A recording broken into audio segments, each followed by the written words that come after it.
자, 우리 오늘 말씀의 제목 함께 읽어보겠습니다. 은혜의 네, 모양, 배제. 배제. 여러분, 은혜란 무엇일까요? 흔히 자격 없는 자에게 주시는 하나님의 선물이라고 합니다. 은혜는 하나님의 선물입니다.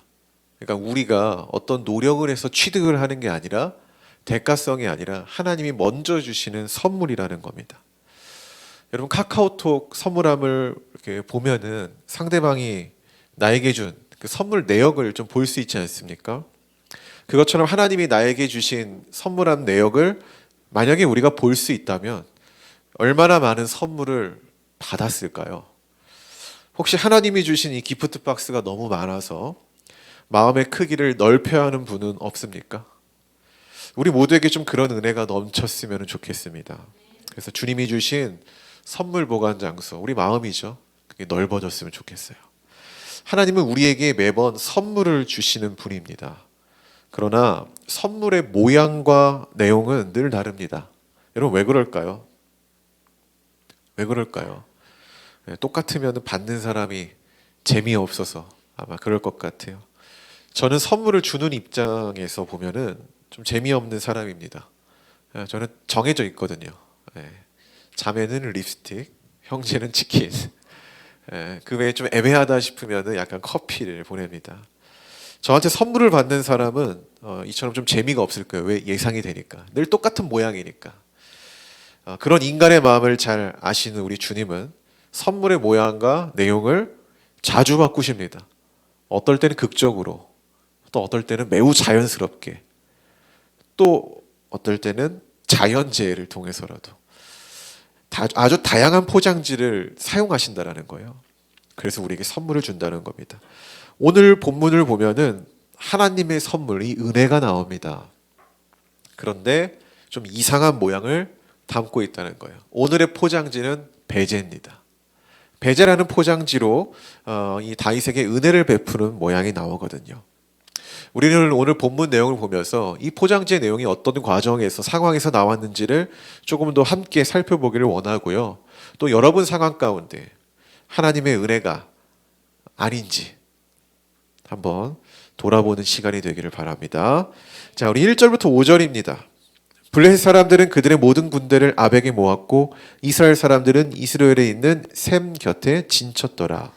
블레셋 사람들의 수령들은 수백 명씩 수천 명씩 인솔하여 나아가고 다윗과 그의 사람들은 아기스와 함께 그 뒤에서 나아가더니 블레셋 사람들의 방백들이 이르되 이 히브리 사람들이 무엇을 하려느냐 하니 아기스가 블레셋 사람들의 방백들에게 이르되 이는 이스라엘 왕 사울의 신하 다윗이 아니냐. 그가 나와 함께 있은지 여러 날 여러 해로되 그가 망명하여 온 날부터 오늘까지 내가 그의 허물을 보지 못하였노라. 블레셋 사람들의 방백들이 그에게 노한지라. 블레셋 방백들이 그에게 이르되 이 사람을 돌려보내어 왕이 그에게 정하신 그 처소로 가게 하소서. 그는 우리와 함께 싸움에 내려가지 못하리니 그가 전장에서 우리의 대적이 될까 하나이다. 그가 무엇으로 그 주와 다시 화합하리이까? 이 사람들의 머리로 하지 아니하겠나이까? 함께 그들이 춤추며 노래하여 이르되 사울이 죽인 자는 천천히요 다윗은 만만이로다 하던 그 다윗이 아니니까 하니. 아멘. 자, 오늘 이야기는 시간상으로 보면은 지난주 설교 기억하십니까? 그거보다는 앞에 있어야 합니다. 자, 그런데 이 효과적으로 내용을 좀 전달하기 위한 하나의 문학적 장치로 시간상 흐르지 않고 뒤에 배치되어 있는 겁니다. 자, 지난주 블레셋과의 전투 내용에서 누구에게 우리가 집중했죠? 사울입니다. 자, 오늘은 같은 전투 속에서 누구에게 집중하는 내용입니까? 다윗이죠. 포커스가 지금 다윗에게 맞춰져 있다는 겁니다. 자, 설교를 하기 전에 이 블레셋이라는 민족에 대해서 하나 좀 우리가 알아야 될 게 있습니다. 하나의 정치 체제인데 블레셋은 왕이 있다고 해서 하나의 왕국이 아닙니다. 5개 부족의 협의체예요. 그래서 왕이 있다고 해서 왕의 말이 절대적 권력을 갖고 있지 않습니다. 그러니까 협의체니까 다른 리더들의 이야기가 굉장히 중요하다라는 거예요. 자, 이 내용을 알아야 오늘의 이야기를 조금 더 쉽게 이해할 수 있습니다. 자, 블레셋의 이 각 리더들의 협의하에 하나의 결정을 합니다. 이스라엘과 이 지긋지긋한 이 사이 전쟁을 끝내자는 의견이죠. 자, 그래서 각 부족의 리더들은 장군들을 대동하여서 어디에 모입니까? 아벡이라는 장소에 군대를 집결시킵니다. 자, 그럼 왜 아벡일까요? 여러분, 왜 아벡일까요? 아벡이라는 장소는 이 블레셋에게 상징적인 장소예요. 어떤 상징을 가지고 있을까? 사무엘상 4장에 보시면은 블레셋은 이곳에서 이전에 이스라엘과 한판 떴습니다. 전투를 했다라는 거예요. 자, 그 결과 엄청난 대승을 거둡니다. 엄청난 대승. 자, 첫째, 이스라엘 이 군대 4천 명이 죽습니다. 엄청난 대승이죠. 4천 명이 죽어요. 그리고 두 번째, 여기서 하나를 빼앗깁니다. 이스라엘이. 이 이스라엘의 심장과 같은 거예요. 언약궤죠. 자, 엄청난 대승에 이스라엘의 심장과 같은 언약궤를 빼앗은 장소, 그 전투가 있었던 장소가 오늘 본문에 어디다? 아벡이라는 겁니다. 자, 그럼 이 아벡이 왜 모였을까? 아벡에 모여서 뭐 했겠습니까? 뭐 수십만 명의 군사가 모였겠죠. 그럼 뭐 했겠어요? 지난 시간 여기서의 전투를 상기시키면서 그때의 승리 우리가 오늘 가져올 수 있다. 그러니까 사기를 진작시키는 거죠. 사기를 올리는 거죠. 그런 의도가 있었을 것 같다라는 거예요. 원래 이렇게 전쟁을 하고 뭐 할 때 작은 것 하나에도 의도가 있거든요. 정말 작은 것 하나에도 의도가 있는 거예요. 그래서 이 군사들의 이 사기를 증진시키기 위하여서 아벡이라는 승리의 장소에 모였다라는 겁니다. 자, 그런데 여기에 지금 누가 있다라는 거예요? 2절을 봅시다. 2절에 보면 다윗과 그를 따르는 지지자들이 함께 있다라는 거죠. 자, 우리는 이 내용을 보면서 저기 다윗이 왜 있어라는 의문을 가집니다. 자, 왜냐하면 지금 전쟁은 블레셋과 어디랑 하는 거라고요? 이스라엘. 다윗은 어디 사람이니까? 이스라엘. 전혀 어울리지 않는 사람이 있는 거예요. 전혀 어울리지 않는 사람. 이렇게 생각해 보세요. 한일전 축구하는데 손흥민이 일본 편에서 뛰고 있어요. 그럼 우리 다 이상하다 여길 거 아닙니까? 그런데 가끔 이런 이상한 일이 현대에 살고 있는 우리 주변에 일어납니다. 안현수라는 쇼트트랙 선수 기억하시죠? 다 아시잖아요. 원래 우리나라 에이스였는데 이제 여러 가지 사건 때문에 다른 나라로 귀화하여 우리나라 경쟁 선수로 또 경쟁 팀의 코치로 막 이렇게 나오기도 했잖아요. 또 이러한 케이스가 많은 종목이 있어요. 뭔지 아십니까? 아시는 분? 우리나라 사람인데 우리나라 국가대표가 아니라 다른 나라로 나와요. 양궁입니다. 양궁 보면서 본 적 있어요? 우리나라 사람인데 왜 중국 대표로 나오지? 이런 경우가 많다라는 거예요. 보시면은 그냥 보지 말고 이게 많아요, 되게. 그럼 왜 그럴까요? 왜 이들은 다른 나라로 귀화해서 그쪽 나라의 선수로 뛰는 걸까요? 특히 우리나라에서 양궁과 같은 거는 경쟁력이 엄청나대요. 거기 들어가는 게 쉽지 않대요. 근데 이 스포츠 선수들이 가장 원하는 게 뭐예요? 유명한 팀이 아니라 나의 존재성이 드러나는 곳을 찾는다라는 거죠. 경기를 할 수 있는 것. 그래서 간다라는 거예요. 그래서 자, 이러한 것들을 보면은 우리는 간혹 이제 의아해합니다. 예. 근데 그렇다고 오늘 다윗이 전쟁광이어서 블레셋과의 전투에 뛰어든 걸까요? 나는 전쟁을 진짜 하고 싶은데 이스라엘이 나를 껴주지 않으니까 내가 블레셋에 들어가서 전쟁을 해야 돼. 뭔가 스포츠 선수처럼 경기에 대한 존재감 때문에, 경기에 대한 원함 때문에 지금 들어간 걸까요? 그건 아니죠. 다윗이 현재 블레셋 편에 있는 이유 우린 다 알아요. 이 설교를 누가 했는지 아십니까? 아마 민혁 전사님이 하셨을 것 같아요. 그죠? 민혁 전사님 혼자 끄덕이는 거 보니까. 사무엘상 27장입니다. 거기 보면은요, 다윗이 사울의 추적으로부터 자유롭기 위해서 어디로 망명합니까? 블레셋, 가드. 아기스 왕에게 망명하잖아요. 그 망명 기간, 망명 체류 기간이 얼마나 되는지 아세요? 1년 4개월입니다. 엄청나죠? 그러니까 다윗 혼자 있던 게 아니라 다윗 옆에 600명이 있었나요? 아무튼 이 모든 사람들과 함께 있던 거죠. 그러니까 이 아기스의 보호 아래 지냈다라는 거예요. 그렇다고 맘 편히 있었을까요? 아무것도 안 하고? 그럴 수는 없죠. 자신이 정말로 이스라엘을 떠난 사람이다라는 것을 이 블레셋 왕에게 각인시켜주기 위해 부단히 노력했습니다. 그럼 어떤 노력을 했을까요? 그 내용을 보면은요, 아말렉을 침략해요. 아말렉을 침략을 하고 전쟁을 해요. 다만 아기스한테는 뭐라고 말하냐면은 내가 이스라엘 유다 지역을 침략했습니다.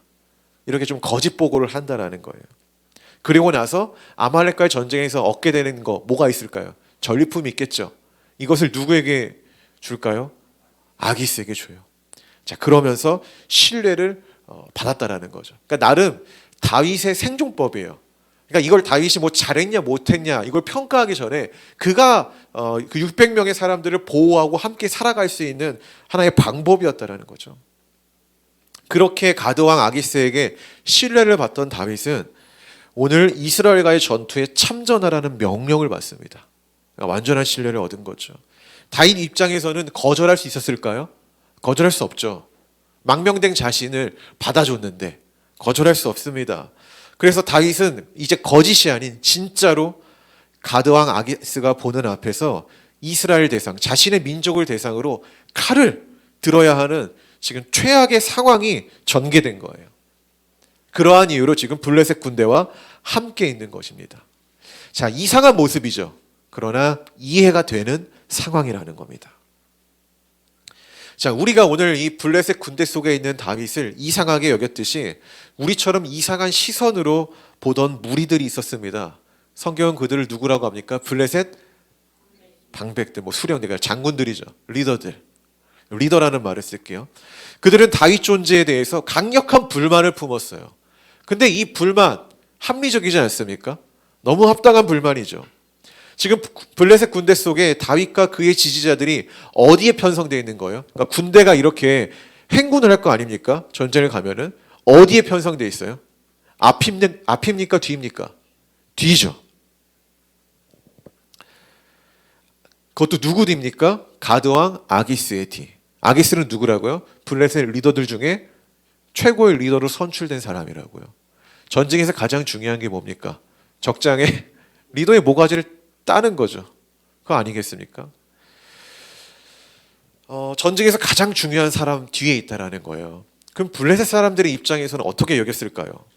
본래 전쟁의 뒤는 믿을 만한 사람에게 맡기는 거예요. 그렇죠? 믿을 만한 장군에게 맡기는 건데 지금 이스라엘과 전쟁을 하는데 우리 뒤에 이스라엘 사람이 있다는 거는 말도 안 된다. 뭐 이렇게 여기지 않았을까요? 저도 중요한 일을 할 때, 그러니까 어떤 일을 진행을 할 때 내가 신뢰하는 사람을 내 지근거리에 두지 내가 신뢰하지 않는 사람을 두지는 않거든요. 이게 인간이 가지고 있는 마음이잖아요. 그렇지 않습니까? 그러니까 이 블레셋의 어떤 다윗을 향한 반대는요 굉장히 합당한 거예요. 그를 신뢰할 수 없다라는 거죠. 우리가 신뢰라는 단어를 한번 생각해 봅시다. 그러면 사람을 신뢰하는데 그 기준이 무엇입니까? 사람을 신뢰하는 기준 여러 가지가 있겠으나 대부분 동의하는 건 뭐냐면은 그 사람이 보여준 과거의 일이라는 거예요. 우리는요 누군가를 신뢰하기 전에 그 사람이 나에게 보여준 과거의 일을 잣대로 먼저 평가라는 걸 합니다. 그 나만의 평가가 통과되었을 때 우리는 뭐 하는 거예요? 신뢰하는 거예요. 혹시 기억할지 모르겠지만 이전에 사울이 다윗을 자기의 딸과 결혼시키기 위해서 한 가지 했던 요구가 있어요. 뭔지 아십니까? 그냥 결혼시키지 않아요. 한 가지 요구를 해요. 그게 뭐냐면은 블레셋 남자들의 포피 100개를 결혼 선물로 가져오라는 거예요. 자, 다윗이 이거를 받아들여서 가져옵니다. 근데 몇 개를 가져오는지 아십니까? 200개를 가져와요. 200개를. 2배나 되는 걸 가져온다는 거죠. 그 결과 미갈과 결혼을 하게 됩니다. 자, 이게 블레셋 사람들의 입장에선 좋은 기억입니까?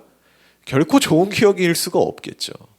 자, 두 번째 14장을 보시면은 많은 이스라엘 사람들이 뭔가 사울한테 불만이 있었어요. 그래서 이 사울을 이탈하여 블레셋 군대의 용병으로 들어가요.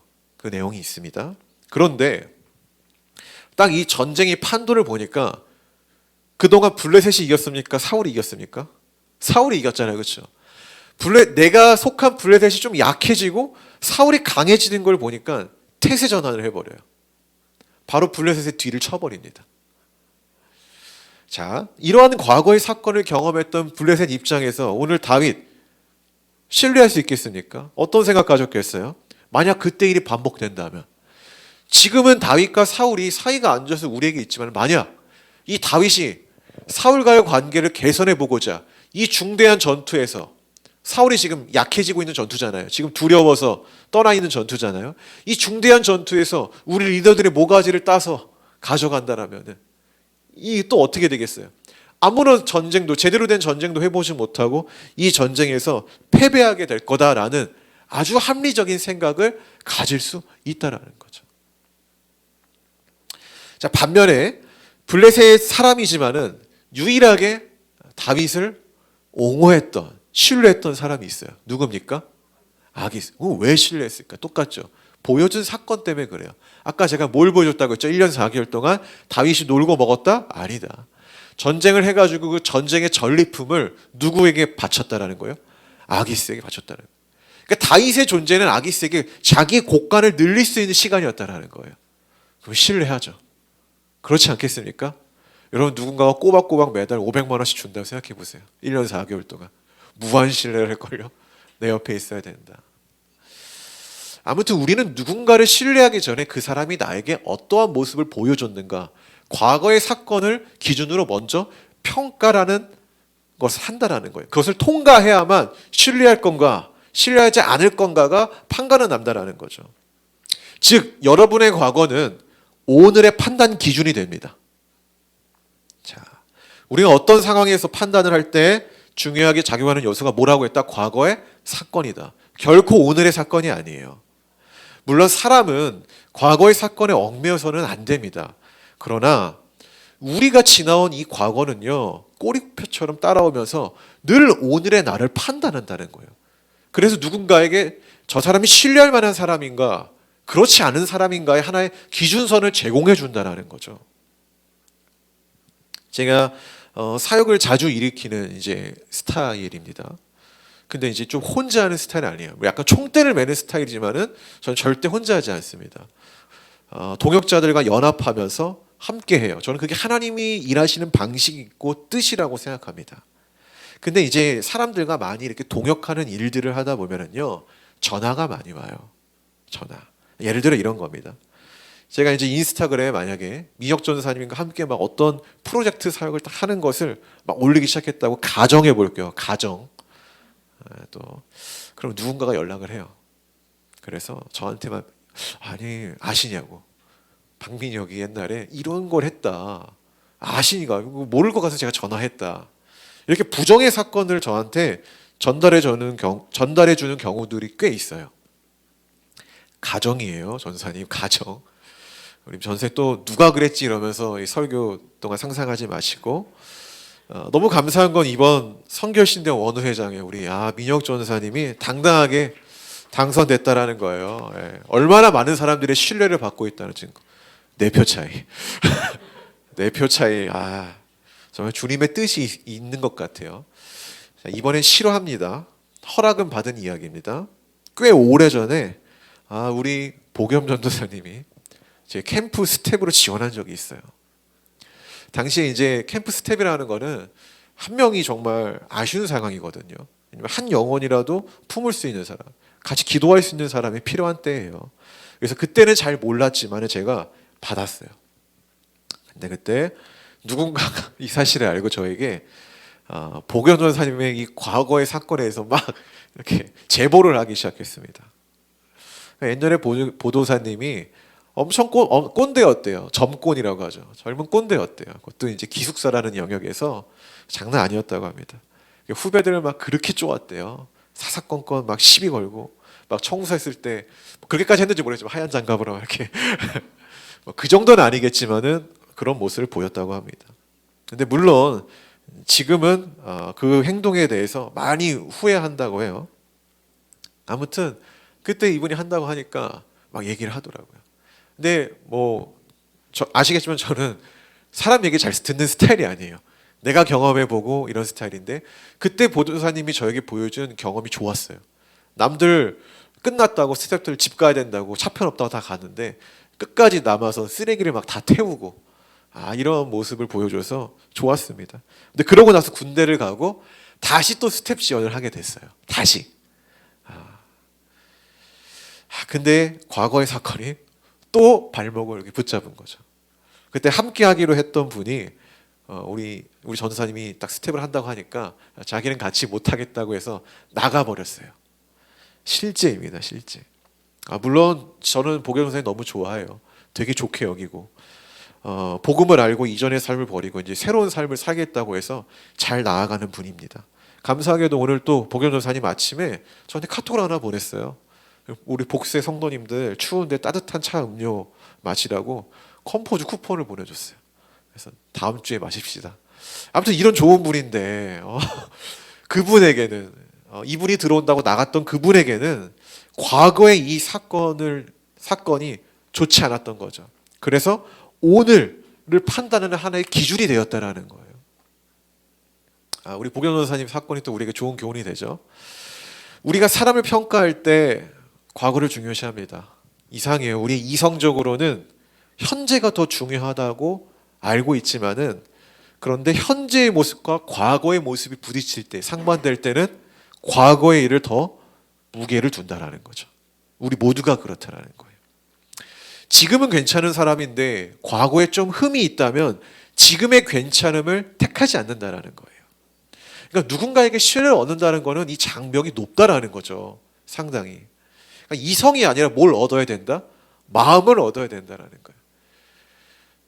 근데 아기스의 마음을 훔쳐왔으나 블레셋 리더들의 마음은 사실 훔칠 마음도 없었죠. 자, 어쨌든 여러분 인간관계 사이에서 좀 이렇게 좋은 과거를 가지고야 됩니다. 할렐루야. 만약에 지난 세월 떳떳하지 못한 과거들이 많다면은 이제라도 새로운 오늘의 과거를 만들면 돼요. 오늘도 지나면 과거가 되잖아요. 그러면은 새로운 과거가 더 생기는 거예요. 그래서 부정적 과거보다 긍정적 과거들이 비율상으로 앞설 때 또 이 부정의 과거들이 조금 사라지거든요. 오늘 과거에 다윗이 보여준 삶, 또 블레셋의 적군인 이스라엘이 보여준 이 사건들은 블레셋 사람들의 이 신뢰를 얻기에는 결코 합당한 사건들은 아니었다. 그러니까 부정적 시각을 안겨줄 만했고 그것이 오늘 다윗이라는 존재를 판단하는 하나의 기준이 되었다라는 거예요. 자, 그런데 오늘 본문에서 우리가 봐야 할 믿음의 시각은요, 이것을 뛰어넘어 다윗이란 존재가 블레셋에게는 과거의 부정적 일을 떠오르게 만드는, 그러므로 인해서 이 공동체로부터 배제시키는 하나의 단서였거든요. 그런데 그들의 부정이 오늘 다윗에게는 무엇으로 작용했다? 은혜로 작용했다라는 거예요. 이 하나님의 역설이 있었다라는 거죠. 자, 마지막 6절부터 11절 봅시다. 아기스가 다윗을 불러 그에게 이르되 여호와께서 살아계심을 두고 맹세하노니 내가 정직하여 내게 온 날부터 오늘까지 내게 악이 있음을 보지 못하였으니 나와 함께 진중에 출입하는 것이 내 생각에는 좋으나 수령들이 너를 좋아하지 아니하니 그러므로 이제 너는 평안히 돌아가서 블레셋 사람들의 수령들에게 거슬러 보이지 하지 않게 말라 하니라. 잘 읽어주세요. 자, 다윗이 아기스에게 이르되 내가 무엇을 하였나이까? 내가 당신 앞에 오늘까지 있는 동안에 당신이 종에게서 무엇을 보셨기에 내가 가서 내 주 왕의 원수와 싸우지 못하게 하시나이까 하니. 아기스가 다윗에게 대답하여 이르되 내가 내 목전에 하나님의 전령같이 선한 것을 내가 아나 블레셋 사람들의 방백들을 말하기를 그가 우리와 함께 전장에 올라가지 못하리라 하니 그런즉 너는 너와 함께 온 내 주의 신하들과 더불어 새벽에 일어나라. 너희는 새벽에 일어나서 발거든 곧 떠나라 하니라. 시작. 이에 다윗이 자기 사람들과 더불어 아침에 일찍 일어나서 떠나 블레셋 사람들의 땅으로 돌아가고 블레셋 사람들은 이스라엘로 올라가니라. 아멘. 자, 다윗의 존재를 부정한 블레셋 리더들에 의해 가드 왕 아기스는 다윗을 불러 이 상황을 전달할 수밖에 없었습니다. 자, 제가 설교하기 전에 블레셋 정치에 대해서 잠깐 이야기했죠. 왕이라고 해서 모든 권력을 가진 존재가 아니다. 반대가 있다라면은 어쩔 수 없이 왕도 양보를 해야 되는. 그러니까 이스라엘과는 조금 다른 정치 체제죠. 좀 더 뭔가 민주적이지 않습니까?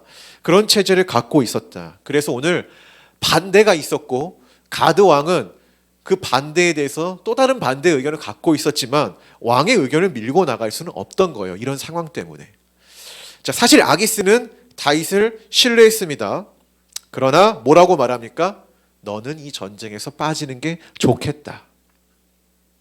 자, 블레셋 사람들의 반대로 인해 전쟁에 참여하지 말라는 이 아기스의 명령을 이제 누가 듣습니까? 다윗이 듣습니다. 어떤 마음을 가졌을까요? 내가 이 공동체에서 신뢰와 인정을 받지 못하여 배제되는 것에 있어서 큰 실망과 상처를 받았을까요? 아닙니다. 아까 누가 말한 것처럼 나이스, 할렐루야 하면서 쾌재를 불렀을 겁니다. 사실 자신의 민족을 대상으로 칼을 뽑아드는 것은 누구도 원치 않았다. 다윗도 원치 않았다라는 거죠.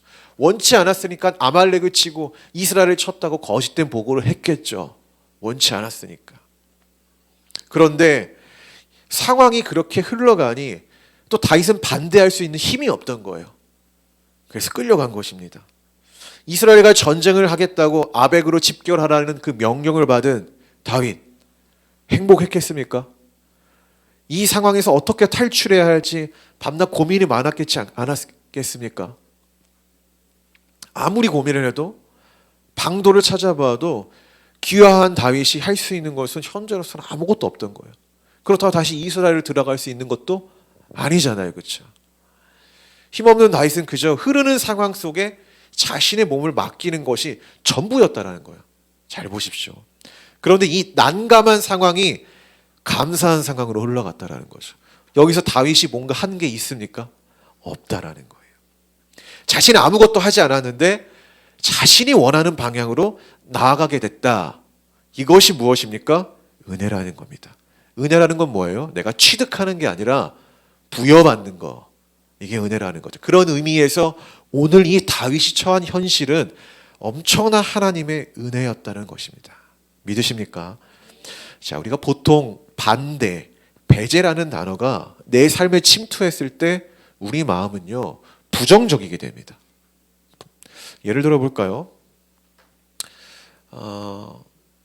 우리 끝나고 점심 먹으러 가잖아요. 그렇죠? 점심 먹으러 가는데 우리 주성이한테만 뭐 먹으러 가자고 얘기를 안 하는 거예요.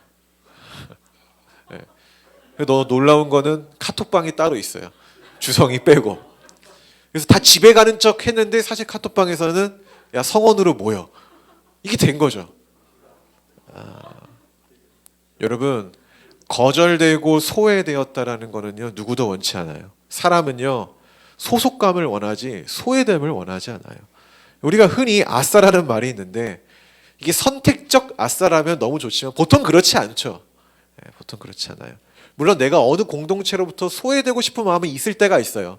근데 내가 그걸 선택했을 때는 괜찮아요. 내 선택이니까. 근데 내 선택이 아닐 때는 괜찮지 않다라는 거죠. 이처럼 배제, 반대라는 이 단어는요 부정적 의미예요. 그러나 모든 배제가 상처를 주진 않는다라는 거죠. 오늘 다윗이 아무것도 할 수 없는 이 난감한 상황에서 갑자기 주어진 자연스러운 이 배제는 분명한 은혜였다라는 겁니다. 우리 하나님은요 이런 분이라는 거예요. 내가 아무것도 할 수 없는 어쩔 수 없는 그런 상황에 그리스도인들에게 이 배제라는 모양을 통해서 은혜를 허락하시는 분이라는 거죠. 즉 하나님에게는 부정도 긍정을 만드는 하나의 도구가 된다는 거예요. 제가 이전에 교회 사역을 잠시 쉬었을 때 다녔던 교회가 있습니다. 그러니까 교회 탐방을 그때 좀 했었는데 그래도 교회 탐방을 하면서 늘 탐방할 수 없으니까 내가 좀 이렇게 편하게 기도하고 예배 드릴 수 있는 또 교회가 필요하잖아요. 그래서 나가게 된 교회가 있었어요. 그러면서 이제 드럼 레슨도 했습니다. 그러니까 저한테 일석이조였죠. 재정도 채우고 영성도 채우는 뭔가 그러한 교회가 있었다라는 거예요. 근데 이 교회를 몇 번 다니다 보니까 좀 이상했어요. 뭐가 이상했냐? 일단 주일 예배가 2시간이 넘어요. 이렇게 찬양하고 설교를 드리는 게 1시간, 끝나고 기도하는 거 1시간. 좋지 않습니까? 여러분 12시 30분만 넘으면 표정이 썩어가잖아요. 근데 여기는 그러죠. 2시간을 예배를 드려요. 2시간. 엄청났어요. 뭐 이상한 건 아니고 전 더 거룩하고 경건하다고 생각했습니다. 하지만 교회를 좀 더 다닐수록 깨름칙한 일들을 좀 많이 봤어요. 자, 한 번은 되게 추운 겨울이었는데 어떤 사역자들이 이렇게 교회에 초청을 했습니다. 교회 성도들이 그 사역자 앞에서 줄 서서 뭔가를 하는 거예요. 자세히 보니까 방언을 가르친다고 하면서 혀를 붙잡고 뽑았습니다. 여러분 혀를 뽑으면 어떻게 되는지 아십니까? 피가 납니다. 혀에 그 약간 실핏줄이라고 하죠. 여러분 만약 그렇다면 이 상황을 본다면 여러분 어떻게 하겠습니까? 경찰에 신고해야죠. 병원을 부르고. 근데 제가 본 광경은 그런 이렇게 끔찍한 광경이 아니라 너무나 이 성도들이 영광스러운 얼굴을 하고 있었다라는 거예요. 좋아하더라고요. 혀에 무슨 권능이 생겼다나. 그럼 제가 그걸 안 받았거든요. 저를 무시하는 거예요. 그러니까 어떤 분위기인지 아세요? 그 초등학교 4학년이 저를 무시하는 거예요. 자기는 받았는데. 저는 속으로 미쳤다 이제 이런 생각을 했죠. 예배를 드리는데 저를 앞으로 나오라는 거예요. 기도하면 막 쓰러지고 있잖아요, 그죠? 기도하면 막 쓰러지고 저에게 하더라고요. 어떻게 됐을까요? 저는 정신 바짝 차리고 버텼죠. 아마 그 뻘쭘했을 거예요. 그분. 이뿐만이 아닙니다. 예언을 받는 시간이 있었어요. 이제 오늘 방으로 들어가요. 다른 사람들한테 막 예언을 막 구체적으로 해줘요. 무릎이 아프시죠? 이러면서 자세히 해줘요. 근데 보통 한 50 넘으면 무릎이 다 아파요. 저도 지금 좀 아프거든요. 그렇게 하는데 제가 들어갔거든요. 저는 계속 의심 많은 눈초리로 막 설교도 제대로 된 설교인지 아닌지를 판단하기 위해서 그때 이제 이런 게 없었으니까 성경책 버전별로 막 두세 개를 피고 이렇게 설교를 듣고 있었거든요. 제가 들어가니까 뭐라고 했는지 아세요? 뭐라고 했냐면은 형제님은 아직 예언을 받을 때가 아닌 것 같습니다. 하나님의 때가 아닙니다. 그러면서 전 프리패스. 왜냐면 저는 딱 얘기하면 아니면은 아닌데요라고 얘기할 마음이 준비를 하고 있었는데 제 마음을 읽었나 봐요. 참 이상한 교회죠.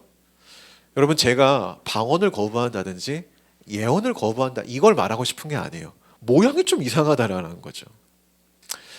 하지만 이게 나오기는 좀 어려웠습니다. 왜냐하면 저희랑 같은 교단이었고 제가 아는 분들이 상당히 거기에 많이 다녔어요. 그러니까 제가 그때가 한 26살 때인가 그랬거든요. 그리고 사역 제의도 받았어요. 제가 신학생이니까 얼마나 좋아요. 사역 제의를 하더라고요. 근데 당시에 제가 어른들의 말에 좀 거절하는 스타일도 아니었고 또 영 내키지 않아서 약간 이렇게 질질 끌었습니다. 좀 나오기가 애매했어요. 자, 그런데 어느 날 당시 목사님 아들이 이제 저에게 드럼 레슨을 받았잖아요. 못 받겠다고 한 거예요. 못 받겠다. 뭐 이유가 있었겠죠. 뭐 이제 더 잘하는 사람한테 뭐 배우고 싶다든지 뭐 어떤 이유가 있었겠죠. 저는 마음속으로 나이스 명분이 생겼다 이런 마음을 막 그때 가졌어요. 그리고 그때 당시 제가 학교를 졸업하고 바로 대학원을 가지 않고 1년 쉬고 갔거든요. 장로교단의 대학원을 제가 합격을 했어요. 그래서 이제 명분을 삼았죠. 제가 이제 장로교단의 대학원을 들어갔으니까 그쪽 교회를 가야 될 것 같다. 또 마치 이제 드럼 레슨도 못 하게 됐으니까 적절한 때인 것 같습니다. 이러고 아주 자연스럽게 그 교회를 나오게 됐습니다. 정말 아주 자연스럽게. 그러니까 그분의 마음도 나를 나갈 수 있는 마음을 주셨고 저도 합당하게 나갈 수 있는 그런 상황이 전개됐다라는 거예요. 그러고 나서 10년 후에 제가 이분을 만났습니다. 어떻게 만났냐면은 제 교회를 개척하고 완정역 사거리 국민은행에서 청원경찰 하지 않았습니까? 그 교회가 그 근처로 이사를 왔나 봐요. 은행에서 만났어요. 은행에서. 그 만난 과정도 웃겨요. 어떤 분이 핸드폰 안 갖고 왔다고 어떤 여자분이 핸드폰을 빌려달라는 거예요. 그래서 빌려줬죠. 알고 보니 사모님이었던 거예요. 그래서 전화하고 이렇게 해서 만나게 된 거 찾아왔더라고요. 근데 그분이 오더니 저한테 오자마자 한 말, 이제는 그런 생각 안 한다. 말씀 중심으로 우리가 돌아갔다라는 말을 하시더라고요. 물어보지도 않았거든요. 궁금하지도 않았는데 그런 말을 한 거는 본인도 그때 당시에 그런 사역 형태가 이상하다라는 걸 좀 깨달으신 것 같아요. 그래서 이렇게 말씀하셨더라고요. 제가 이 이야기 말씀드리고 싶은 거는 전 배제당한 거거든요. 그러니까 이제 전사님한테 드럼 배울 거 없어요. 그러니까 필요 없다고 한 거잖아요. 다른 사람한테 배울게요. 스스로도 제가 당하고 싶었고 이 거절 못하는 저에게 기가 막힌 타이밍으로 배제될 수 있도록 그 공동체 내에서 제가 나올 수 있도록 저는 하나님이 도우셨다라고 믿습니다. 여러분 왜 하나님은 사실 배제라는 건 부정이잖아요. 우리 너 필요 없어. 이 부정이잖아요. 근데 이런 부정의 방식으로 우리가 그곳에서 나오게 만드실까? 그거는요. 지금 다윗이 있는 자리가 하나님 보기에 합당한 자리가 아니기 때문에 그런 거예요. 우리가 이런 상상을 한번 해봅시다. 하나님을 믿는 다윗이 블레셋 지역에서 1년 4개월 있었어요. 근데 그냥 블레셋이라고 생각하면 안 돼요. 거기는 무엇을 믿는 집단입니까? 다곤이라는 우상을 믿는 집단이에요. 그러니까 이때 당시는 또 종교나 이런 것이 선택입니까? 그런 게 어디 있습니까? 내가 거기에 편승됐다. 자동으로 해야 되는 거예요, 거기에. 그럼 유혹 안 받았겠습니까? 이러한 믿음의 싸움이 없겠어요? 1년 4개월 동안? 있었겠죠. 그럼 다윗이 여기 있으면서, 물론 다윗 곁에는 제사장이 있었어요. 그 노베에서 탈출한 제사장 한 명. 그렇다고 여기서 합당한 하나님께 자유롭게 제사, 예배를 드렸겠어요? 못 드렸겠죠. 하나님 보기에 이 다윗의 지금 이 위치가 보기 좋지 않았던 거죠. 그래서 다윗에게 지금 적당한 타이밍에 베제라는 모양의 은혜를 허락하심으로 지금 있는 그 무리에서 빠져나오게 만드셨다라는 것입니다. 이 하나님의 섭리를 우리가 아셔야 된다는 거예요. 내가 지금 있어야 할 자리, 내가 지금 있는 자리가 있어야 할 자리가 아니어서, 내가 지금 있는 이 장소와 이 위치가, 그러니까 관계적 위치든 상황적 위치든 간에 주님이 보시기에 합당한 것이 아니기 때문에 부정, 반대, 배제라는 부정적 상황 속에서 나를 빼신 거라는 거예요. 그러니까 여러분이 어떤 관계 속에 있을 때 여러분들이 배제당했다고 해서 내가 슬퍼할 필요가 없다라는 거예요. 왜냐하면 어쩌면이 아니라 하나님 보시기에 그 관계 속에 있는 것이 결코 합당해 보이지가 않는 거죠. 자꾸 날 타락의 길로 가고 내가 주님을 예배하지 못하는 길로 만드는 그런 관계 속에 내가 있기 때문에 하나님은 부정, 반대라는, 그리고 배제라는 이런 안 좋은 상황을 속에서 나를 그곳에 이렇게 나오게 만드시는 분이라는 거예요. 그 하나님을 믿으십니까? 우리를 원래의 자리로 되돌려 놓기 위해 내가 어떤 관계에서 배제되었다고 그러니까 슬퍼하지 마세요. 누가 나를 배제한다. 그 사람들이 이상한 사람이라고 생각하세요. 당신이 그 관계 속에 있는 것 하나님은 원치 않기 때문에, 또는 그 관계 속에서 살아가는 당신이 하나님 보시기에 아름답지 않기 때문에, 그리고 더 중요한 게 있어요. 나 스스로는 그 관계에서 탈출할 수 있는 힘이 없기 때문에 하나님이 이러한 상황을 주도하신 일방적 은혜라는 것입니다. 말씀의 결론을 맺겠습니다. 성경은 배제의 은혜라는 역설을 우리에게 전할 때가 많아요.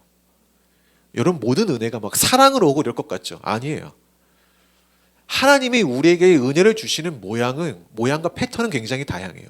오늘처럼 배제라는 부정적 상황을 통해서 우리에게 은혜를 주시는 경우도 분명히 있다는 거예요. 그럼 대표적인 경우가 어떤 경우냐? 이겁니다. 예수님은 유대인에게 배제당했습니다. 반대당했어요. 예수님이 어떤 이야기를 하죠? 그게 아무리 합당한 이야기여도 유대인들은 예수님의 존재, 가르침을 자신들의 이 공동체 내에서 배제했다라는 거예요. 그 배제 때문에 예수 그리스도는 죽으셨다라는 거죠. 자, 예수 그리스도가 죽는 당시에 그분이 겪은 반대는요, 가장 측근인 제자들의 외면도 일으킬 만한 큰 사건이었다라는 거예요.